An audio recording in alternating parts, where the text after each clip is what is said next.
Samoa Entertainment TV mai apia nei ko yaso.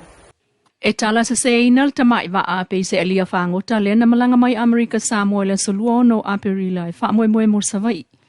E le taunu ungol tātou suesu enga e le isoli tula whonol taunu umaiai o le va a mai tutuila malanauta. O wha maonia mai el tātou pa angai tono mtanga luengol tiute. Ina wo tātou fasilingia sa wha atino lava lātou tiute maasani. Aina mua wha atino le tiute mtanga luengol soifua maloloina.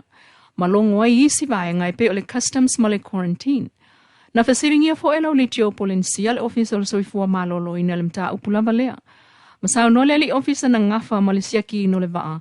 O la tau na tau nu umai lava le vaa ma le la tau pepa e wha atino e le siaki o le soifua maloloina. Ma wha solo tua isi mta ngalwenga masani e pe o le customs ma le quarantine. O le vaa le na tau nu po le sfulta silitai au ilan whaamtalanga o le aso. Ai o le wha ngau yo i no tulanga masani ai. Na alu e se le va atu so le lima i le fiafi o le asola valea ma le wha moe mo sa le longa. O ta ua fo ili ofisa o le taimi mua le o malanga mai ai le va i Samoa. Peita ilo tua i al pulenga wafu i mata autu. I le tuaio na lato longo le wafu i sa le longa. Wafu aio na whaate i le pulenga o le wafu i salafai. Matupu ai le vevesi. Ele i maua le ofisa sili o le pulenga wafu le tofaso o aloku le sailo na ofisa le taimi tatu telefonia tu iai. Moso na finangalo. Peitai, o le talitonungo o sui mtanga luenga a le tiute ma le soifua maloloina. E le isoli tu la fono le mlanga to le vaai sa le longa. O na sa afe le vaai mata autu, e whaati noa ia lato siaki masani. Ai o whaate ia fo ilato ina ua salalau maitala. A nisi o ofisa wha salalau. E o lama ile fiongal pale miena ia sao noa. Ua whaatonu mtanga luenga i fito i tonu iaile mta upulea ia whaia iai se suesuenga. Enisi o tala, wasilinga tali i seu sa ilinga leo ma le fianga wa sau. Mo le taimi nei le tama o tautai fauki pawa whaavesi e fitu tausanga le soifua. O savali e nei le masina talu na mau. E masalomia, sa alu i le maangai peo na moli mawina e lona ainga e masani e lava. Peita il tato whaatal noanga ma le fianga le komsina mtanga luenga o leo. Sunga awa pa aulongo i tino Filipo i le amtanga mayo sa ililinga o le nei tama. Sao noa awa pa au sa nga iai le vao leo matangata o le nu. O le isila asanga le ua iai nei, o tau fiai sa ilinga sa whaia, e peo na whao nga iai mea pu e atai wha lele, ma sa vali solo tangata o le nu. So soani e tufo iai sa vaenga mtanga luenga le malo, e va ili le talaloa, o awalanga alue, ma vaenga sa masalomia e ono se ai. Peita e lo tatala pea le avanoa mo ni whaamtalanga e ono so tanga, ise awala e toe mawaile nei tamaa. O tau fiai nei leo ni ali ise to alima na mawane ile lato o sa whainga le whanua se ainga o toa muauta.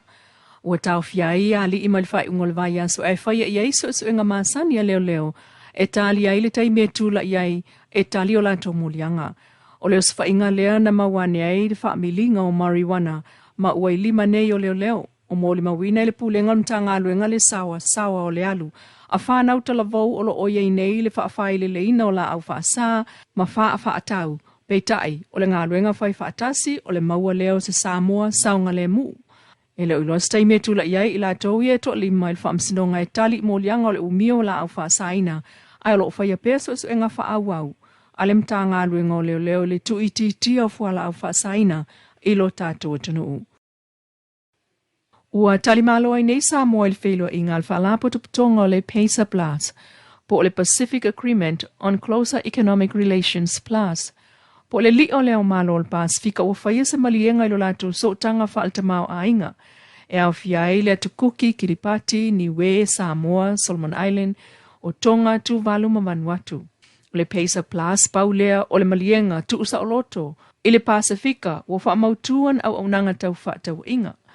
O le maftanga lea e vai aso atua lava o whaanga solo whaatasi ai, ma le sao o leisi fo ila la wata ua, o le PACER Plus Implementation Unit, po le PPIU. Wa ia mata i tuina le mana o mia lea, o nisi hawa noa e ati na e mafsosoania ia tunu o le Pasifika, ia malamalama ia lato mtafa yoi mawha o ngā umawa noa, e maua mai le malienga lea le PACER, e si iti ai lo lato awaili au nanga mapenfiti e maua mai whewhatawa inga. O le whaatsinga lea e whaa so tau la muai le PPIU, e mo le tato i tūlangi me tau au nanga o whatawa inga, Wa malanga mai ei tangata poto whaapitoa mai atunu o laulangi wa yeito mai whaapitoa e whaia le au ongale nei Samoa. E au whiai tangata mai le WTO po le World Trade Organization, le International Telecommunications Union, the United Nations Conference on Trade and Development, le World Bank, le Asian Development Bank, le Pacific Community, ma le Pacific Islands Forum Secretariat.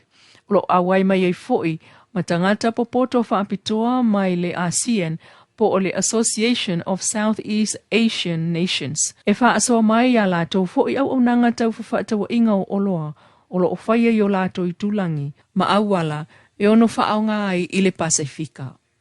O whapopoi nei ia nisia li i leo leo matamai tai. I le whale pui pui tānu malala le atoanga o le atala, mai le sunga i rai la asanga. Na whaatautoa i le amtangal vai aso nei leo leo fōwe to o sifulumale lima tutono le potu wha amsino wha i tu malo. I le awhionga i alo au Donald Gersley.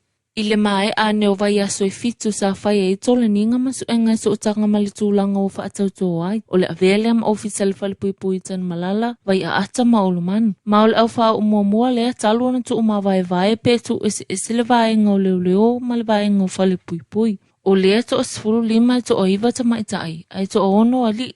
O le sui komisina o le whalpui ma le ola toi fuata ina le awhionga ia le ia tawa Samuelu a whamasanga. Ma nisi o le au whainga luenga sa awa i mul mawina le wha mui mui. Na wha amanatu mwha amalusi au le awhionga ia Judge Gerslake i le vasenga wha atau tō. O ila tawa wha mui mui ia i le malu ma le saunga le mua tanga tolo o no fusala i le tu esi. Ma o ila tō fo i olo wha mui mui e le saunga le mū, ma le ola le mamalo le atunu o mai tangata olo o no fasala, i le whale pui pui. Sa ia wha malo si foi, o le lato wala a wina i tā ua. A whai o lo tu finga leo le avea ma le ofisa i le whale pui pui, o lona winga.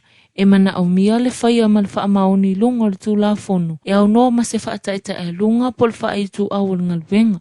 O le ngalulue ma whelangolongo mai whaatasi, ma ia manatua ia whaaloalo le tai ma le tōpūlenga. Pe tai o la sosfulfito le masina le nei, o le awha au aloa ia ila tōne e to osfulu lima i le official mitangaluenga wa onga ta longa manganu i maalifa.